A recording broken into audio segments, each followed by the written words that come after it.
Hey, you got the D-Man here, MIW, and welcome to another edition of Mark's Inspirational Wisdom. Today I'm going to tell a story, and the story is about me, how I came to where I am at today, and the way I believe today, and what I think about women today. I love women, but don't think that women think like you do, because they don't. I was very idealistic, probably the last, 20 years. That didn't serve me too well. But when I was younger, I was about 15 years old, and I went out with this girl, and I really liked her, and I did all the things that your mother tells you to do. Well, my mother never told me to do anything, but I was nice to her. I treated her good. I opened the doors. I took her out to dinner, and I took her out a few times, and guess what? She got bored with me and went out with the bad boy. Well, I don't know if she went out with the bad boy, but she got tired of me pretty quick. Needless to say, I was devastated. I think that was the first girl I ever really took out on a date. I had taken other girls out and slept with them, but I never really treated a girl like a girlfriend or like a real date. So I thought, what is the problem? And I knew this guy, we'll call him John. John, or Johnny, was really good with the women. Now, he did have a Corvette, but he really wasn't very good looking, had a big belly, but yet this guy could pick up the girls. And so I hung around with Johnny quite a bit, and Johnny started to teach me a few things. And actually, he was going out with this girl that was like one of the most popular girls in the area. It was a small community. And he was just trying to get in her pants, which he did, and he, had sex with her a few times, and he dumped her. And I liked this girl because I was friends with her. I thought that was kind of crude, but I could not deny the fact that what he did worked, and what I did wasn't working. So he started to instruct me on how to deal with women.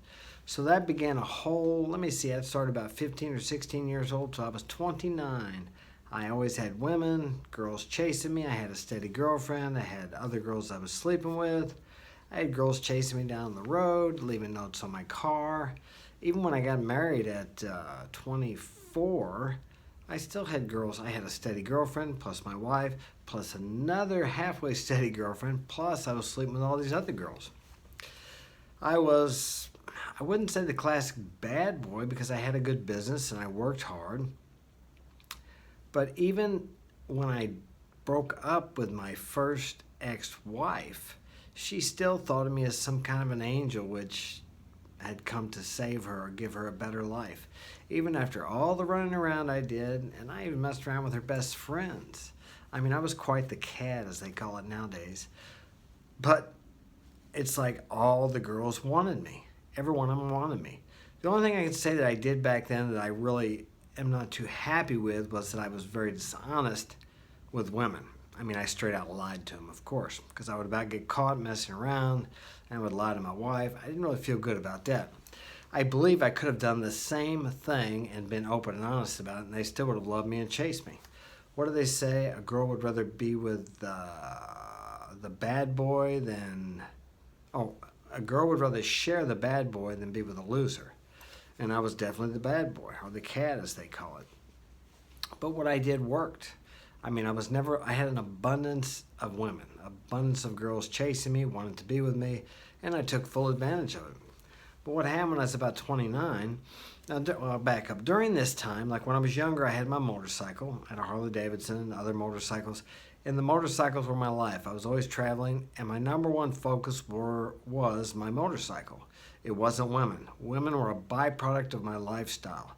I couldn't be tamed. Nobody could nail me down. Even though I had a regular girlfriend, and I even told her. She knew I ran around. I had a good girlfriend for 5 years. And I told her, I said, baby, I always come back to you.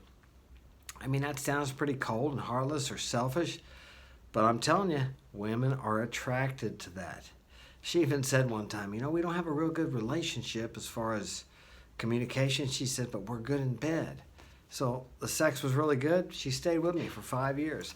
And there was all kinds of guys around her who were much more, I'll say, higher status as far as having money and farms and a future and stability, but she wasn't interested in them. There were several other girls around there too that everybody wanted to be with. Guess who got to be with them? I did. I didn't have to chase them either. They approached me. So during that time, I was I was partying quite a bit and riding my motorcycle and going to bars. I wasn't even 21 yet. I think it was about 19 or 20. I was definitely living the wild lifestyle. But the women liked that, the bad boy, like I said.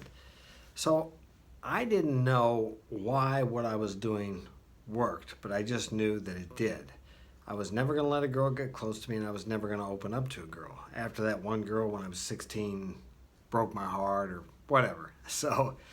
But during this time, I was working out of town. I got in this fight in a bar, and it was a mess. I hit this guy a couple times. Another guy busted his head open with a chair. They threw us out of the bar, and then one of those guys came out and stabbed a guy that was with us, and I got in a lot of trouble. So I thought I was going to go to jail. So I kind of quit drinking and quit smoking, and I really liked to fight. I'd gotten quite a few fights. Once again, the bad boy. Girls like that. So I'd gotten quite a few fights when I was younger. So I was charged with assault with a deadly weapon or something like that, and I was concerned I may be in trouble. And I liked to fight, but I sure didn't like the idea of knives and things like that. So it got real serious. This guy about died. He got stabbed, but he didn't make it. So I got out of that. I got put on probation. I got out of that, and I thought, man, I met this guy. I thought I would like to try boxing. So I met this guy that was a former pro fighter, and I kind of got into the boxing. But the reason I bring that up is because once I got into that, boxing was everything to me. That once again, that was my mission. That was my goal. Women were secondary or third before that. And then I still have the girls chasing me. I just traded one thing for another. But never were the women the focus of my life. So during this time I was boxing. I did pretty well as an amateur boxer. I got hurt or something. Then I got into doing marathons and triathlons. Still, that was my focus. Still, I had the women. And I met this girl that I really liked. And she was young. We ended up getting married. And it's hard for some guys to be monogamous. I'm one of them, okay? So about 6 months after I was married, I intended to stay monogamous, of course. I met this girl. I was out running. I met this girl up the street, and geez, she was just too fine. So I'm thinking, man, and I wasn't drinking during this time or doing any drugs, but I wanted to mess around with her. So anyway, I did, and so I started this long affair with her. And this girl that I was married to was like prom queen, voted best looking, most popular. She worked, went to school. I mean, she was fine. You couldn't ask for any better than what she was. She was top of the line, high status. But so I got this other girl. So this starts this long 3.5-year affair with this chick. But I also start running around with these other girls. But during this time, I had the steady girlfriend.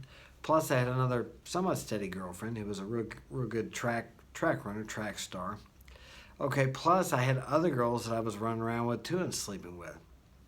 This went on for 4 or 5 years. Okay, and all these girls knew I was running around, even though I would lie about it. They knew I was running around. They knew I had other women, but they couldn't get enough of me.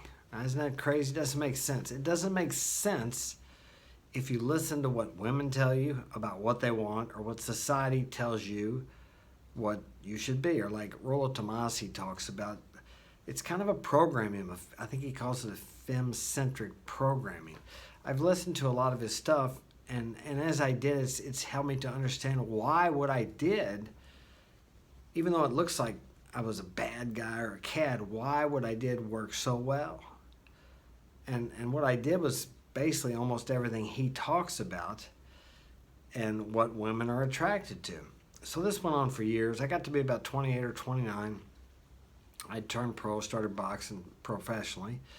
And I had a pro fight one night. And while I was training for this fight, I wasn't drinking or doing anything. I started feeling guilty about the way I was treating. I had broken up with my wife. We separated. And I was still running around with all these women. But I quit drinking for 2 or 3 months before the fight to train for the fight. I started feeling kind of guilty about the way I was treating my girlfriend. Because she would wait for me every night she'd wait for me to get done with all these other girls I was going out with and sleeping with, and I'd come home and be with her. So I started dating her like a girlfriend. Well, guess what? That didn't work. So as soon as I started doing that, it wasn't long, she found her another married guy that she started running around with. So the very night I had my first pro fight, I won. And she was just acting really strange, but shortly after that, she dumped me. So I had never really been dumped since I was about 17, so I didn't take that very well. It really kind of crushed my confidence. So anyway, I had to get through that. I finally got over that, and I'm about 30 years old, right? So what I decided, I looked back on the life that I lived, and I thought, well, look how you were living. You were selfish, and you treated these women bad, and et cetera, et cetera. And I thought, well, maybe I need to treat women differently. So I started treating them, to the best of my knowledge, I think they call it blue pill. I'm not as familiar. I'm not real studied up on blue pill, red pill, but I would say I was somewhat of a red pill before, and in this blue pill, I started buying into what society says how you should treat women. Okay, so I got married again about 33, and I'll make a long story short. I married 3 times after I was 30 years old, treated these girls great, did everything for them, was the good husband, the good father, the steady man, everything that society or women's prerogative or whatever tells you need to be to make that woman want to be with you. I give them stability, I have a good business, I made good money, we had kids, I'm a good father. I mean, as good as a person can be, okay? Everybody makes mistakes.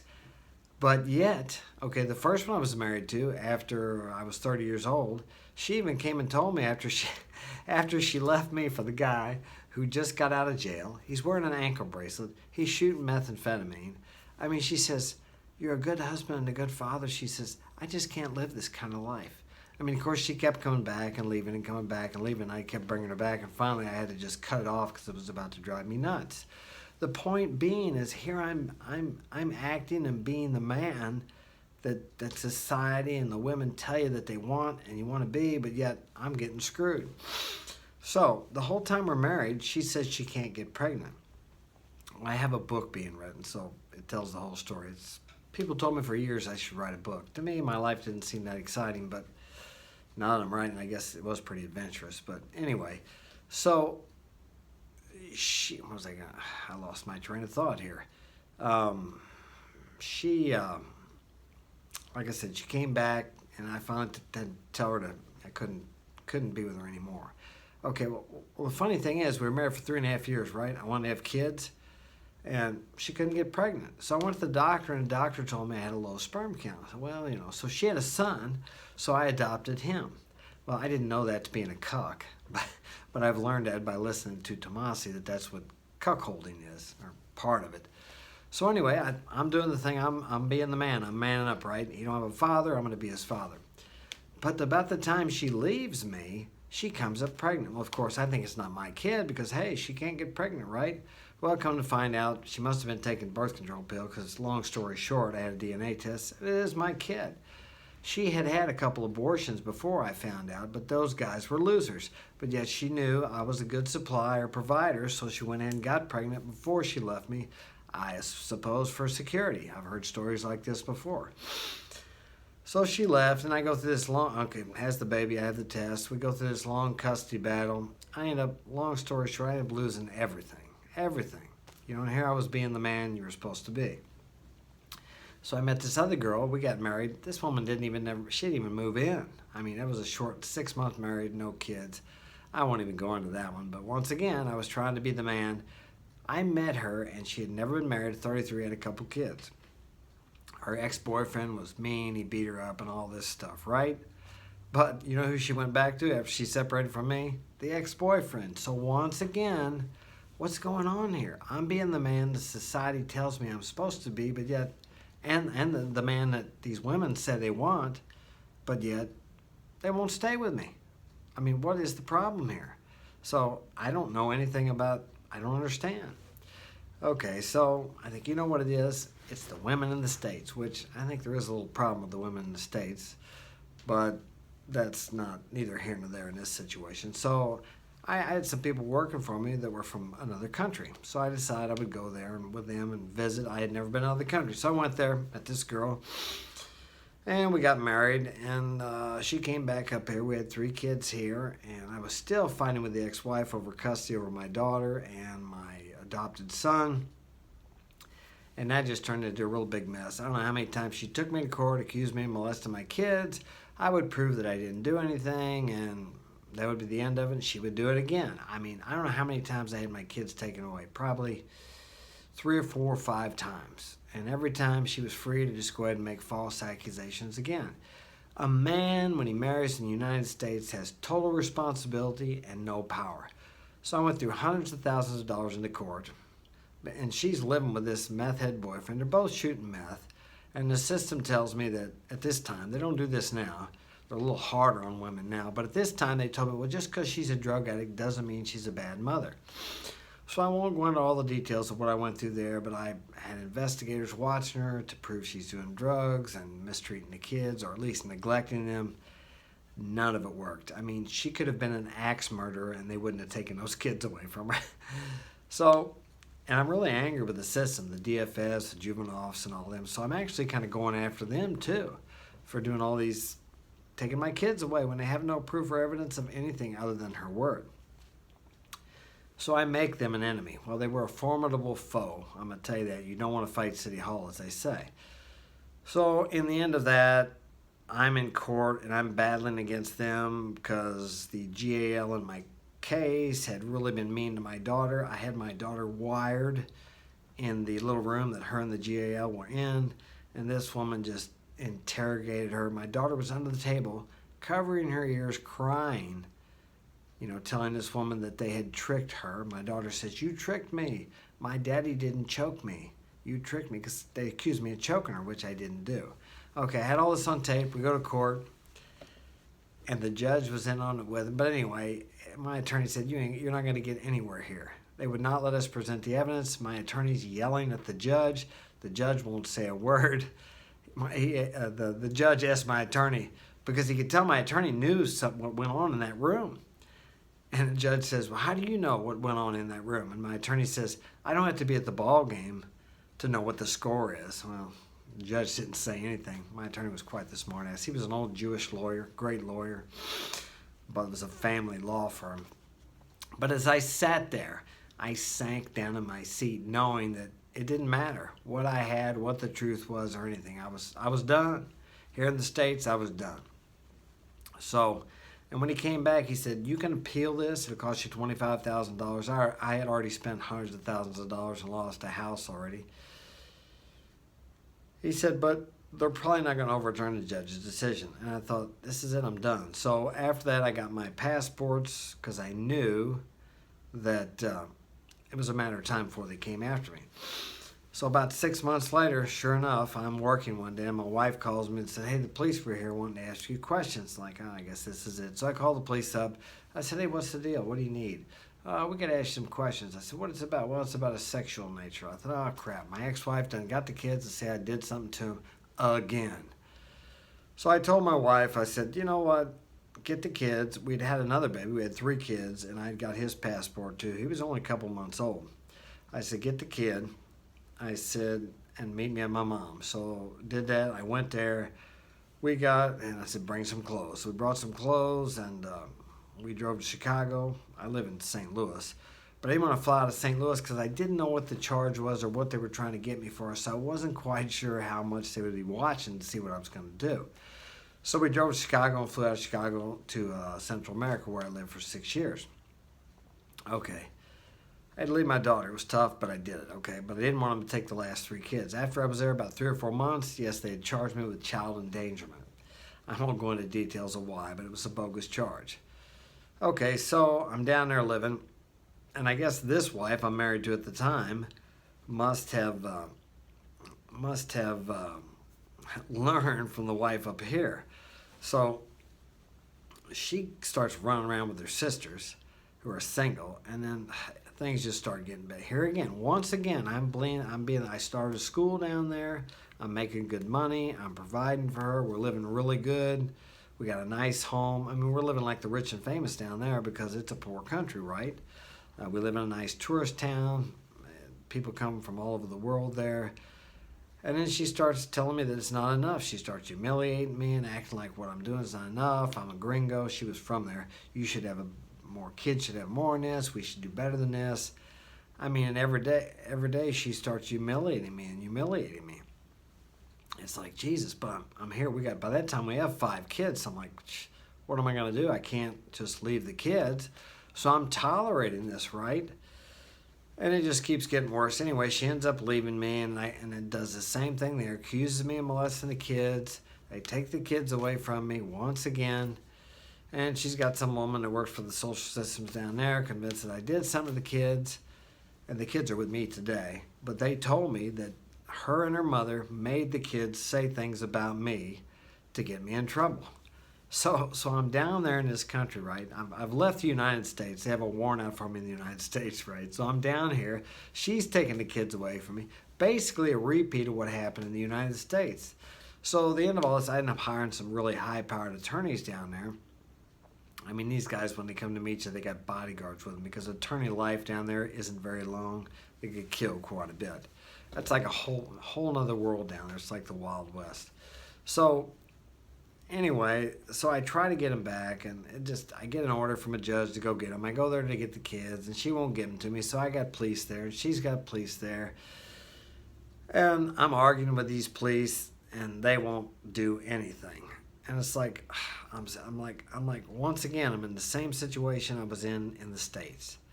So I went home that day, and I thought, what is the deal here? What is the common denominator? It's me. And I decided right there and then, I have to change. I'm doing something wrong because here I'm in the same thing again, third time, third woman. This just isn't working. So I just gave up and I left.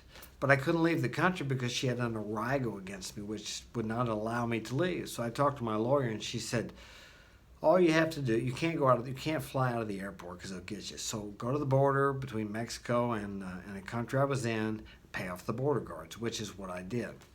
So anyway, I leave, I go up through Mexico, then I can't cross the border in Mexico because I got a warrant out for me in the States. I called up where I had the warrant from and asked them if they were going to arrest me. I said, because I was going to turn myself in and deal with that stuff, right? They didn't know. So I'm 2 weeks stuck in Matamoros, Mexico, hot as hell, trying to figure out how in the hell I'm going to get back. Well, I had a friend, and he said he checked, and so I could go back to Cancun. They'd fly direct into St. Louis, which is what I did. So I went to Cancun, flew back, and then they arrested me right when I got to Cancun. Spent the night in jail, bonded out the next day. I got all that straight. I ended up pleading guilty to a Class C misdemeanor assault, $200 paid. Today I don't have a record because I got that taken off because it was, well, anyway, I got it all taken off. So I have a clean record today. But I went through all that, right? Okay, and then my wife that I left down there, she says, how could you leave me here with 6 kids? It's like, first off, you're going to throw me in jail. Second, you weren't letting me see the kids anyway. What do you expect me to do? So I had been trying to make that marriage work. So we went to counseling. She came back here, ended up bringing all the kids up here. I kept going to counseling, and she kept running around with other men. She would come up here, and actually my sons were getting very angry with me for bringing her back. I had to take the kids to a psychologist, and they told me that you need to either quit bringing her back or keep her here. Well, she wouldn't stay here. She would come up here, and she'd be talking to her boyfriends while she's up here with me. And I would send her back because she'd want to go back. Well, then she'd call and say, it's going to be different this time. I was just a good beta blue pill provider. That's all I was. So finally, I get up the strength to just send her back there, and I never brought her back again. That was 9-10 years ago, right? And I didn't talk to her for a year and a half because she was very good at convincing me it was going to be different this time, and it never was. So I didn't talk to her for a year and a half. It's kind of like getting off drugs, which I haven't done any drugs or drank since '91.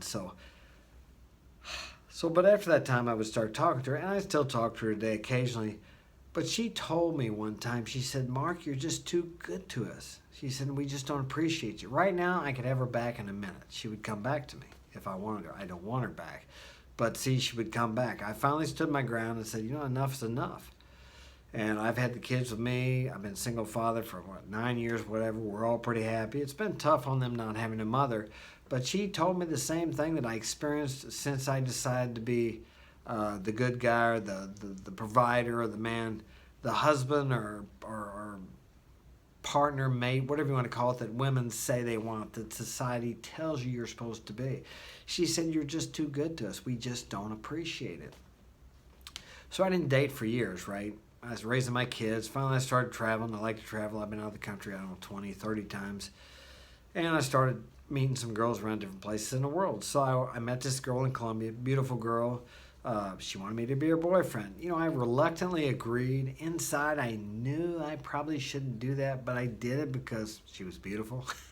And she was good to me. And for the first 3 months, everything went good. Once again, I still hadn't learned. And, I had her. We were sleeping together, and sex was good. Everything was great. And I was really good to her. I mean, for example, if she would want something, she would mention that she wanted something. And maybe I'd come down. I went and seen her once a month. We traveled different places in the world together. I would get it for her. I didn't think anything of it. But what I noticed was the more I did for her, the less she respected me and appreciated me. I would joke with her. I'd say, how good can you stand it? And a couple times I even called her out on it, and she would say, I'm going to be better this time. I'll do better. And she would do better for a while, but then I would go back to being good to her. And I didn't have to get anything for her. I mean, I already had her, so I didn't have to do anything for her. I helped her out down there where she was living, and because it's really poor down there. And if you don't have a man to help you out, then you live pretty damn poor. Didn't want to live poor. I have no problem with that. As long as I'm being treated well, I have no problem taking care of somebody, as long as I'm being taken care of. The problem was it's kind of like Tomasi says, they get to where they just expect that. That's not appreciated, it's just expected. You're expected as a man to do that. And as men, or at least as myself, I thought she should appreciate that. Not that she should give me sex for it, but she was already sleeping with me, so that wasn't the issue. It's just that I felt like that, hey, and I even said to her one time, I said, I'm doing all this. I take care of you, all your needs and wants, whatever you need or want. I said, take care of you. And I said, and you're not there for me. You don't even act like, and she even said, I said, you don't treat me good. And she even said, I don't know why I do that. I don't know, you deserve better. And, see, that's just it. The women, they don't know why. I mean, it was just as hard for her to look and think, she probably didn't understand it either. They don't even understand what they really want. If you ask a woman what she wants, she'll tell you what she wants, but that's not what she really wants. Because if you give her what she wants, then she's like, she loses attraction for you. She doesn't want to be with you. She gets bored with you. And then she goes and looks for an alpha male. So it's really a fine line. But anyway, after this, I'm thinking, here I am again. What is the deal? So I started thinking about the way I used to treat girls when it worked and the way I've been treating girls now, plus what my ex-wife told me about being too good to them. Okay? So I put all this together and I started watching some of this red pill stuff. And I didn't like that because I still have the idealistic, or I had the idealistic that you could find the one. What's they call that? One-itis? Yeah. And that would be okay, that you could find somebody you could be open with. Even my last girlfriend, I opened up to her, shared my emotions, because once again, that's what they tell us up here that we're supposed to do. I thought that was strong doing that. I thought if you did that, it takes a strong man. I'm not worried about her, not appreciating me or thinking I'm weak, because I'm not weak.